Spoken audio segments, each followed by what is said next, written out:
Hi, and welcome to the Josilyn Drake Show. I am your host, Josilyn Drake. We have an exciting show for you today. According to recent statistics, 110.6 million Americans are not married. These statistics include those who are divorced, widowed, or have never been married. That is 45.2% of all adults ages 18 and older, a record high. It's what we call the new normal. Today's guest is going to share with us how she has embraced her singleness, and we'll also get the scoop as to why she's not married. Help me welcome to the Josilyn Drake Show, Miss Chenoia Bryant. Thanks so much for joining us on the Josilyn Drake Show. Thank you for having me. Oh, you're so welcome. Tell us a little bit about yourself.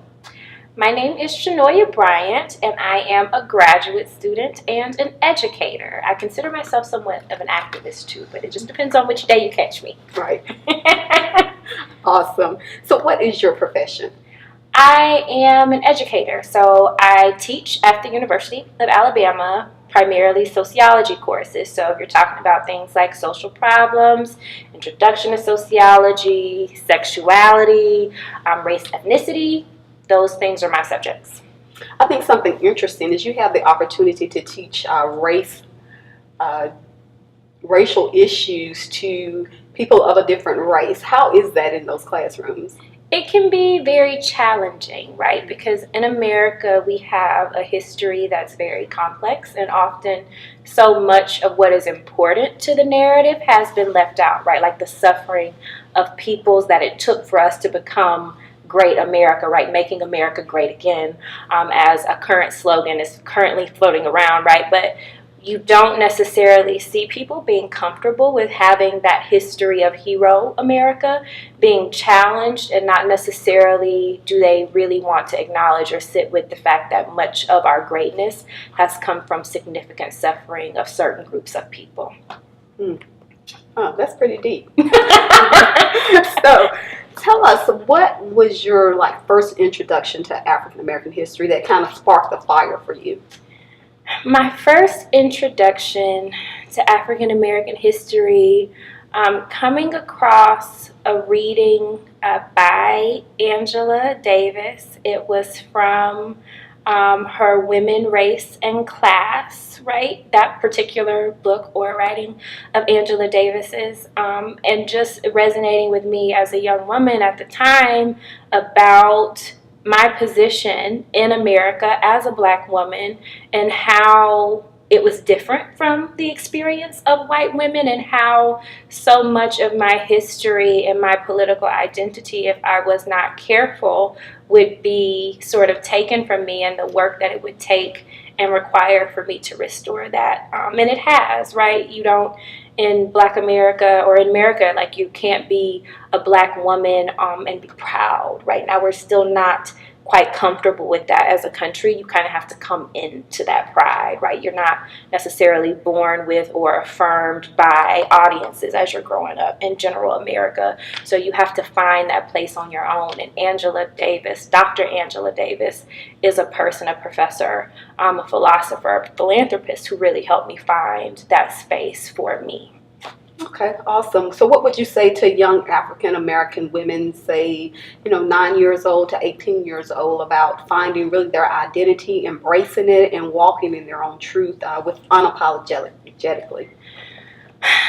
We have such a rich history as Black women, whether you look at our places in tribes across the diaspora, whether you choose to isolate our depictions across many of indigenous peoples across the globe, whether you just want to look here in our country and think about the fact that without our people, blood transfusions would not be possible, right? Complicated cardiovascular procedures would not be possible. Even people who like to throw a little gin back every now and then, right? That's also our stuff. The fact that a traffic light, if you go out there and you don't hit somebody, those are our things. When you think about how much we have contributed to this country, it is very hard to not be proud. And I think that's why our children are not necessarily taught their history as richly as they should be or as they could be, because that would actually let them know who they are. And I don't think America can have that, nor are they ready for Black children to fully come into who they are. prepared. Okay, so tell us, what would you say to parents who want to teach their children so that they can really love where they came from and stop looking outside of themselves for approval, but knowing that it's within and the village of people that have come before you?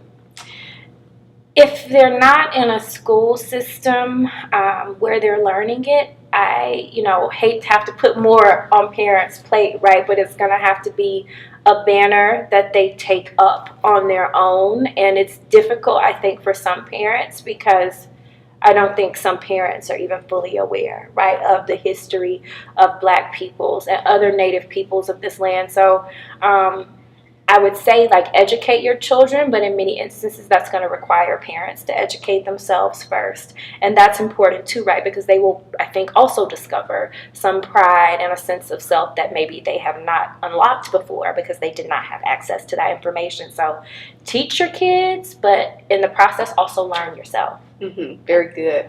You know what I find shocking is that when I go to the different museums around the country, which I love, especially our museums, African Americans, just trying to learn more about us, I don't see us in there. And I don't think it's because we know the history, but I find that it's actually they're white people who are there really trying to learn and understand, I guess, about our own history. And I think that it serves us a disjustice when we are not the ones that are in there because we need to know. We need to know. Very true. And it's difficult too because, and how can I say this? I'm always trying to be politically correct while also telling the truth, which can be a little difficult sometimes. But so much of the narrative of Black America has been controlled by upper class and middle class white folks. So I think that for a very long time, Black folk have felt invisible in their own story and feeling like their mouths were taped on stage while somebody else held the mic and told of their traumas. So I think part of the lack of representation is that on a certain level, Black people have just become disengaged because they don't even feel like they belong because their stories don't belong to them. And I try to reintroduce as many young Black people as I can to their history because, people don't have to necessarily invite you to sit at a table when your ancestors built the table. They dressed it. They laid out the feast for the people who are sitting at it. So it's a matter of, again, like allowing young Black people to know their power and to take control of that narrative again, which is for some definitely more difficult than others when you don't have a strong sense of self and know who you are and what you come from. You come from beautiful people, beautiful, power, resilient people. Like, we wouldn't still be here, right, if we weren't resilient and strong. So, yeah, I love your take on it. That's how I see us. I know we've been through struggles. I know it's been hard, but I see not a struggling, poor, pitiful people. I see a resilient, strong, powerful group of people who have endured just such traumatic things, but still fight on, still love on, still keep on. So that's, kudos to us, So I never see us as, oh, woe me. I see us just as this great group of people. You and I are talking about this, but this is not why you're here today. We're kind of delved off into that. We're here to talk about your singleness, and I can go on forever about this conversation.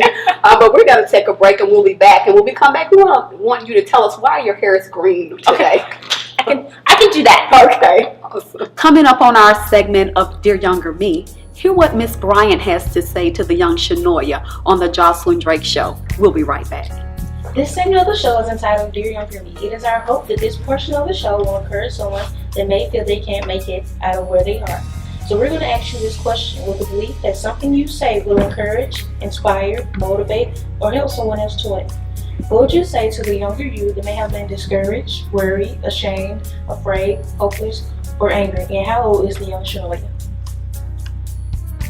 I want people to remember that you are beautiful, you are loved, you are worthy. You are worthy of all good things. You are a good thing, and you are worth being loved. And now reflecting on that question a little bit more, actually, I would say that younger Chenoia is 8 years old, which is the first time I experienced serious rejection from my father, which is something that I thought I would never get past. And so that message at that point in time would have been so important for me to know. And so as we encounter rejection across all areas and spaces of our lives, I think that is an important message to remember, that you are beautiful, you are loved, and you are worthy, and never to forget that.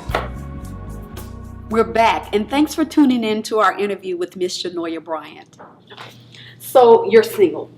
Tell us about that. So I have a boyfriend, and I know people often say until you are married, you are single, but being in a loving, committed relationship, definitely try to carry myself in a way that is reflective of who I want to be for my partner, but also who I want to be for myself. And so I think even when I was single, now being in a relationship that is progressing toward marriage, I think for one of the primary things I'll say to remain in tune with, to keep sight of, is to do your best for self, right? Like, be your best self. Be sure that you're maintaining your physical, emotional, psychological stability, because you can't pour from an empty cup. So you can't pour from an empty vessel into your partner's cup or anybody else's. So you have to be the best you before you can give the best of yourself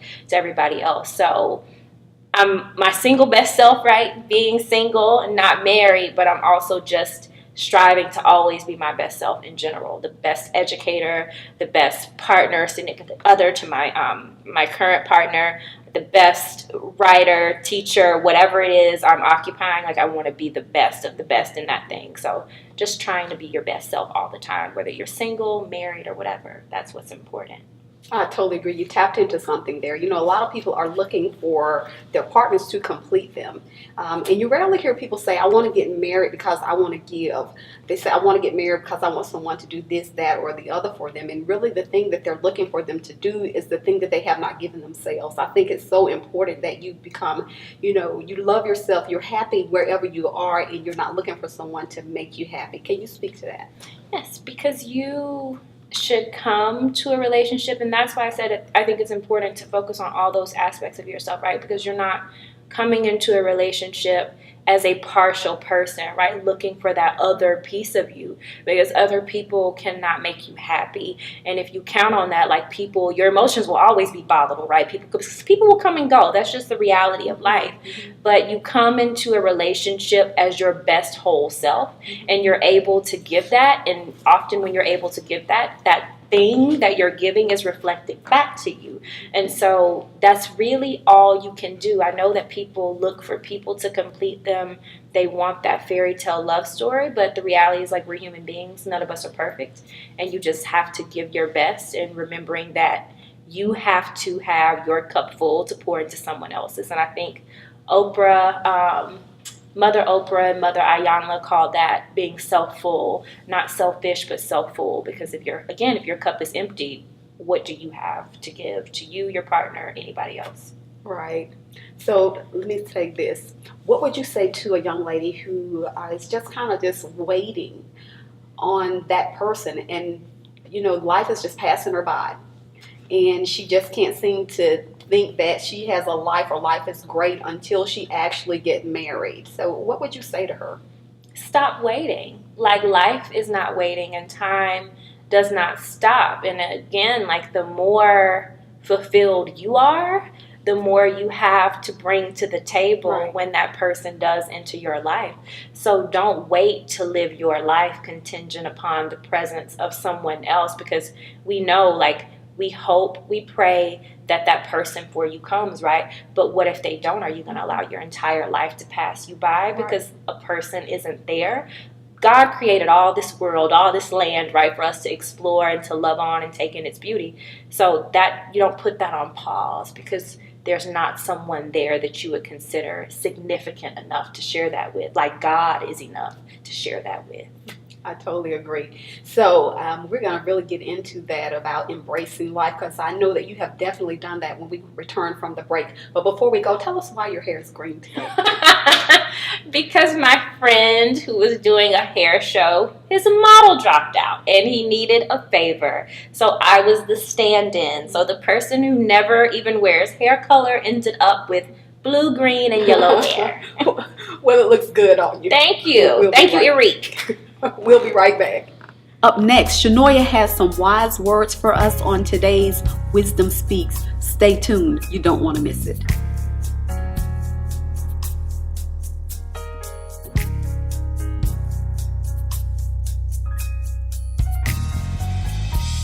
Treat people how you want to be treated, and also treat the CEO and the janitor the same way. Because again, like the CEO, you may perceive him as having all of the power, but in actuality, the janitor has the key to every room in that building. So be mindful how you treat people, because you don't know who can ever give you access. And again, the same folks you see on the way up are also those folks that you'll see on the way back. Welcome back. Our guest today, Miss Chenoia Bryant, is talking with us about living single and living life to the full. So what I love most about you is the way you embrace your singleness, especially the way you're enjoying life right now, like right now, every day. You love to travel, especially abroad. So tell us some of your international travels. I've been to Indonesia, Australia, Thailand, France, Italy. I think I covered it. I think I've covered everywhere I've been. Brazil. How could I forget Brazil? Mexico. Jamaica. I think the places that are, kind of everybody reaches out to. But one of the most special places to me is Bali, Indonesia. I really love Bali. That's my favorite. Okay, awesome. And another thing that I love about you is that you'll go. And I don't know, you will go by yourself if no one else wants to go or can't afford to go. Like, tell me where you get the courage to just travel to another country by yourself. To be honest, I don't even know. I think it almost takes a special type of crazy, right, to be willing to go out on that limb. But I simply... like Audre Lorde says, like, I am deliberate and afraid of nothing. Like, there are very few things that I actually fear, right? And I fear God, of course. I have a reverence for God. But things like death or other bad things happening to me, I just feel like when it's the time, it's the time. And there's essentially nothing that can be done when your expiration date comes. Mm-hmm. So in the meantime, in that, birth date, death date, like, I enjoy that dash, because that's really all it is. And you only have this very small moment in time, which is your life. And if you don't take that in, like, you almost wasted God's creation. So I'm going to take it all in, whether you're with me or not. Awesome. Oh, wow.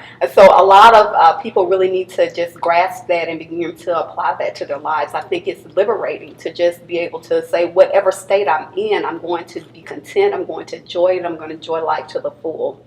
So when you're traveling, you have a group of friends that you kind of just travel with. My daughter is one of them, and I want to personally thank you for keeping up with her. She loves to travel, and I'm glad that she can go with someone who's as courageous as you are and just get out there and kind of enjoy life.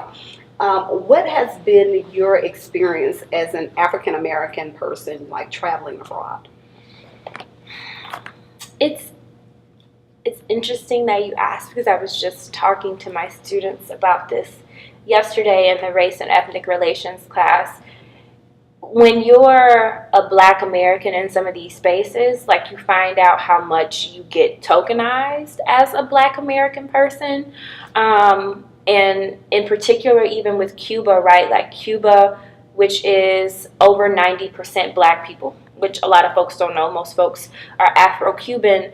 Even when you go into some of these spaces, like, your privilege as a Black American will trump other people who are maybe indigenous to that land or native to that country. And so I feel like overall I've been treated very well, in some senses and spaces definitely more privileged than my brothers and sisters who occupy that as their native space, their native country. But then there are areas in which I definitely felt like questions about resistance to my Blackness, right? So spaces like Abu Dhabi and Dubai, when I was wearing my really big fro at the time, like, I'm not sure whether people had never seen me like Black or they just didn't know what to do with my expression of self. But it didn't seem like Blackness was very welcome in that space. And the same thing with Italy, but I won't generalize Italians too much, but like you definitely get a very different feeling about your Blackness in Milan versus, you know, when you're in Florence. So there are spaces in which I felt very affirmed, accepted, sometimes tokenized, but then there are also spaces where I felt like, kind of, what are you doing here? You don't belong here. And I think we experienced that traveling together when we were in Venezuela. So, So we traveled, about 10 of us, my daughter, your mom, and some other friends and family. We went to Brazil, and we had this. We had to stop in Venezuela. It was quite an experience. So we'll have to get back to that. But I actually had the opportunity to see you embrace life on an international scale, like totally. And so one of the things that impressed me about you was when you go to these countries, you like to buy the different art, and take it and have it for, you know, to say this is where I've been. So tell me a little bit about what you got and why did you decide to do that? Well, a lot of the countries that I've been to, of course, have a lot of African ancestry and a lot of African history, right? Like Brazil, and I think I'm just referencing Brazil because that's one of the places that sticks out the most where I bought my last piece of art, right? Brazil has the second largest Black population in the world, next to Africa. And so when I'm going to spaces where I know my peoples have occupied this land, and that's still somewhat reflective in the art that they're creating, the art that they're materializing, like I want a part of that, and I want to take that with me, and I want to keep that because it tells the story of my journey, but even more, it tells the story of the diaspora, of the African peoples who have been there and are still there, and it's a part of their history. So everything from paintings to sculptures to quartz, right, and other crystals that I get from those spaces. I feel like that tells the story of my travels and keeps me connected in a way deeply that even when I'm not there, like I'm still there and they're still with me. So it's weird, but it's my thing. Like you'll always catch me in a market trying to find a unique something. Yeah, I had a chance to experience that. I also had a chance to experience, you know, your love for just, you know, trying anything. And so I saw you eat this, what is it called? It's the cheese on the stick. Oh, cheese on a stick on the beach. And you had about 5 or 6 of them. I was waiting. It had been a while since I'd been in Brazil, so I wanted to take advantage. And boy, did you.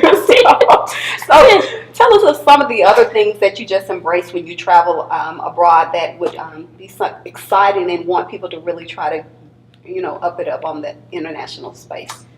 Well, the food, of course, is definitely one, and I really like whatever spaces locals will recommend to me, right? Because tourist spots are always great, right? You can, I think from an American's point of view, right, you find a certain level of safety in that which is familiar. So the tourist spots are nice, but you don't really get a real sense or vibe of the culture and the people until you go where the locals go, you hang where they hang, you do what they do. So if I had any recommendation, if the locals tell you that it's a dance spot, right, where people have the best music and they dance the night away, try that out. If they say there's this best spot that has this great food, like go there. If they say, you know, if you're in Colombia and this spot has the best coffee, like go, because that way, like you're not only experiencing it from a tourist point of view, like you're seeing it through the locals' eyes, and it's their culture. That's who it belongs to. So you're not going to tap into the culture any more than taking advice from who it belongs to. So go where the locals tell you to go. That's going to be your best experience. Awesome. Well, thank you so much for what you've been giving us. We'll be back. We're going to take a quick break. Next week on the Josilyn Drake Show, according to U.S. State Department, 600,000 to 800,000 people are trafficked across international borders every year. My guest, Tawanda with the Well House, will talk to us about human trafficking. It's a form of modern-day slavery. That's next week on the Josilyn Drake Show. You don't want to miss it. But right now, listen to Chenoia Bryant spill some tea on today's Inquiry Minds Want to Know. We'll be right back to conclude our interview with Ms. Bryant. This segment of the show is entitled Inquiring Minds Want to Know. Is there someone special in your life? Yes, I have a boyfriend. His name is Ray. Welcome back. Our guest today, Miss Chenoia Bryant, is talking with us about living single and living life to the full. So, your mom recently retired. She's a sheriff, or was a sheriff, and you surprised her with this great gift. I thought that was so sweet. Tell us about it. So when my mom retired, she has always wanted to travel, right? But like so many moms, she sacrificed a lot so I could do and I could have. And so when she retired, I wanted to do something really special for her. So I took her on a 2-week excursion to Europe.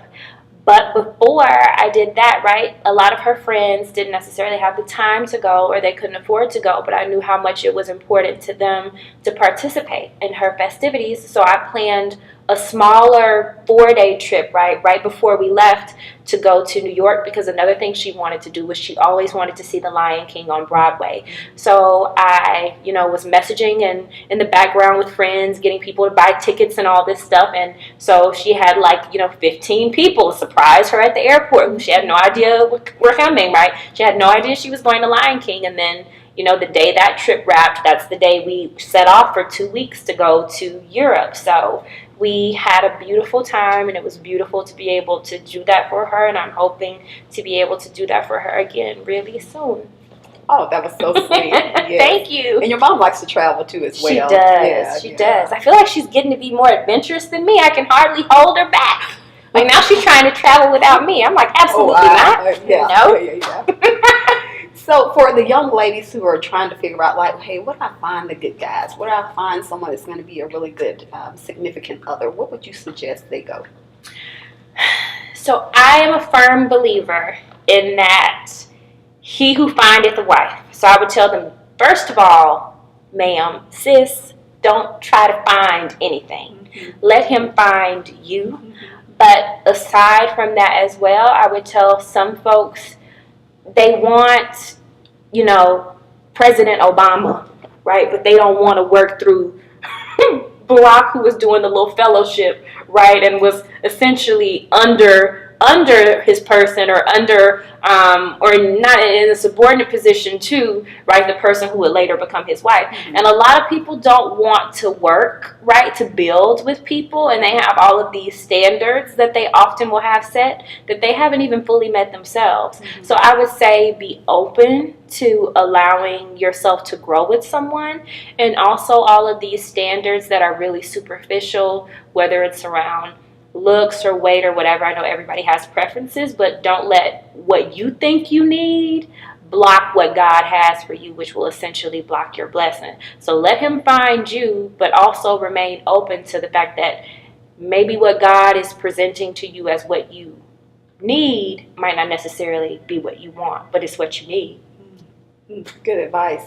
So as the ladies are waiting, give them some tips on how to embrace their singleness. So what are some things they can do for all budgets, like the botanical garden? Just how do they get friends? How do you, when you don't have friends that want to do what you want to do, how to give them courage or encouragement to just go and step out and just do it anyway? So, social networking provides us with a strong base for which we can build up our connections with and to people. And also, social networking is a great way, especially if you're on Facebook, right, to find out about local events in your area. That might be an art walk, it might be a restaurant crawl, it might be an event at the museum, right, whatever the case may be. But there are lots of really low cost and very near and dear to you events that you can attend, where you can not only maybe take some of your friends with you, but also you might connect with new people who might not have had anybody go with either if you just step out there. I would also say that there are so many organizations that are now doing trips, right? So that if you have a trip that you want to go on and you don't have other young professionals to travel with, they're setting up groups of 10, 12 professionals that also want to go on a trip, but they don't have anybody either. Like Travel Noir is an excellent organization right now that is curating fantastic trips, and also they curate them on a very local level, so you're not going to do anything touristy, right, if you go with them. So I think looking for organizations that can connect you to other like-minded young professionals who maybe want to do some of the things that you want to do, but then also just kind of checking out your local events via your social networks, and also spaces like Eventbrite and Google. It doesn't have to be expensive, and it doesn't have to be time-consuming either. I can find those things. So, Nike has a saying, just do it.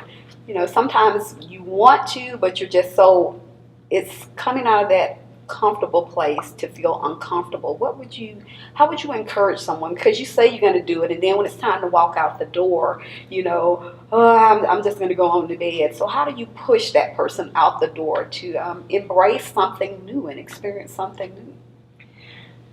Because we talked about earlier being the best version of yourself, right? And comfort zones are great, right? Because they're comfortable, but growth rarely comes from them. Mm-hmm. So if you want to grow as a person, you want to expand your horizons, you have to at some point accept the fact that that is going to cause you to sometimes have to be uncomfortable with your physical self, with your emotional self, whatever. But you have to just kind of push yourself beyond that, because if you don't, fear will keep you from living your entire life. And is that what you really want? Probably not. So we have to push past the fear to become your best self, and that's hard to do. Yeah. It's easier said than done. Right. A lot easier said than done. Right. Well, I have enjoyed this interview, but right before we go, you had the opportunity to do something very exciting. You were an intern with the UN. Oh, yeah. Tell us about that experience.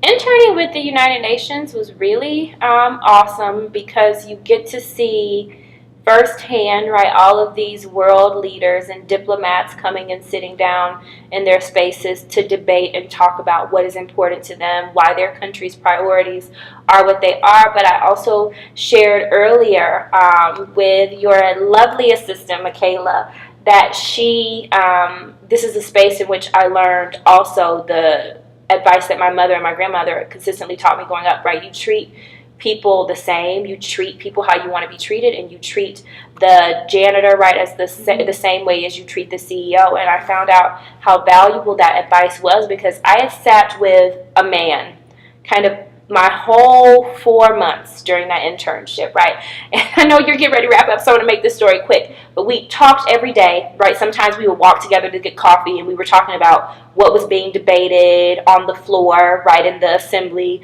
maybe what the weather was like, what plans we had for the weekend. And I never thought once that he'd never asked me my name, and I never asked him his name, right? I was just, kind of talking with him. And the day that I was getting ready to leave, I said, you know what, my internship is up. I'm going to miss talking to you. And he said, I'm going to miss having my friend here every day too. And he handed me his card and wished me the best of luck. And he said, if you ever need anything, he's like, I want you to take this because you reach out to me. And I had no idea that all that time I'd been sitting talking to the executive director of the Saudi World Bank. Wow. So he was so excited to just be treated like a regular person, mm-hmm. and treated with kindness, nobody kissing up or trying to perceive what just being treated like a regular human being. And so I told people that really solidified that lesson for me, because he wasn't dressed fancy, mm-hmm. he didn't give off any airs about himself, he was just kind of like a regular Joe schmo. And had I taken the mentality of some of the other interns, well, if he doesn't look like he can do anything for me, I'm not engaging, I wouldn't have ever made that connection. So you have to be very, very careful mm-hmm. how you treat people, because you don't ever know who mm-hmm. you're speaking with, mm-hmm. ever. Mm-hmm. Wow, that is a great lesson, and we can go on about that.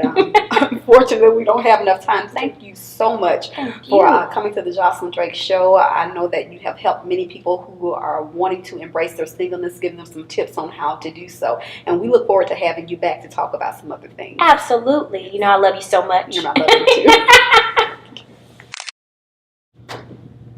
All right, great interview. Awesome. Thanks for watching. The Josilyn Drake Show never stops. The conversation continues on Facebook and Instagram. Follow us, like us, and be a part of the conversation. Also, tune in on Thursdays at 5 p.m. to XL Radio and listen to the Josilyn Drake Radio Show. Until next time, enjoy life. See you next week on the Josilyn Drake Show. Get Josilyn's new single from her upcoming sophomore album, In This Place, on iTunes and all digital outlets.